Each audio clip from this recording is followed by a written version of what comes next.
इस वक्त की बड़ी खबर आप देख रहे हैं अखंड इंडिया न्यूज। भारत नेपाल मैत्री महोत्सव का सिद्धार्थनगर जनपद में 9 फरवरी से हुआ शुभारंभ।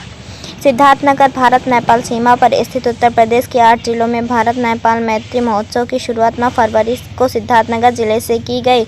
सिद्धार्थनगर जिले के भारत नेपाल सीमा पर स्थित सिद्धार्थ विश्वविद्यालय में 3 दिनों तक आयोजित होने वाले इस भारत नेपाल मैत्री महोत्सव का समापन आज किया गया।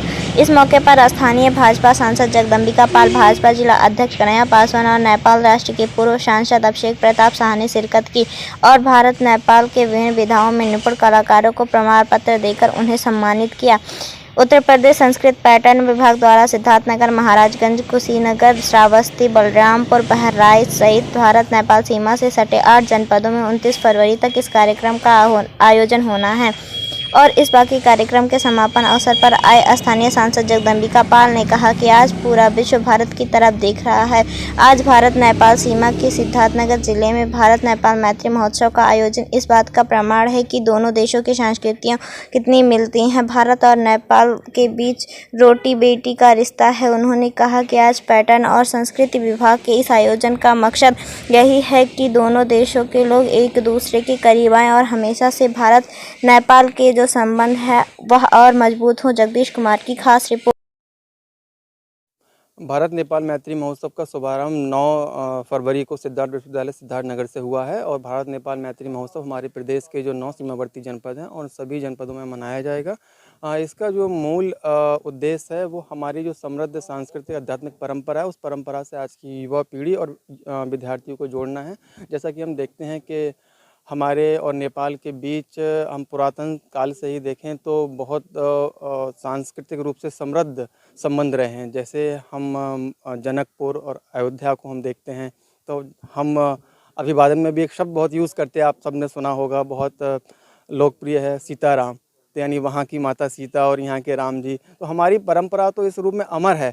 उस परंपरा से आज की युवा पीढ़ी और विद्यार्थियों को जोड़ना है।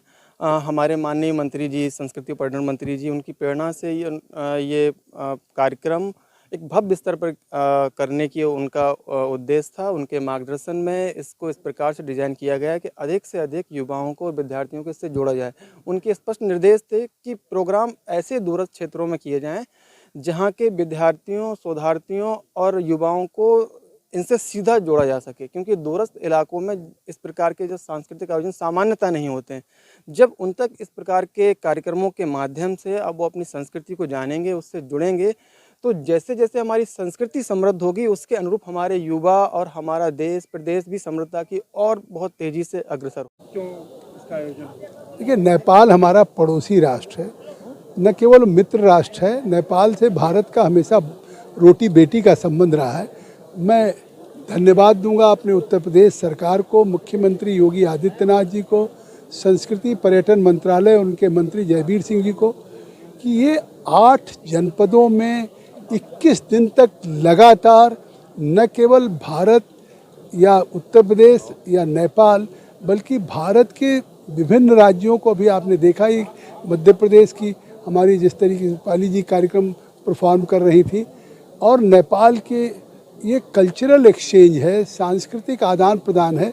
इससे निश्चित तौर से एक दूसरे के करीब आते हैं, भावनात्मक रूप से रिश्ते मजबूत होते हैं और ये पहल तो अपने आप में एक नया अध्याय भारत और नेपाल के रिश्तों में जोड़ेगा और इसे आगे भी निश्चित तौर से जारी रखना चाहिए।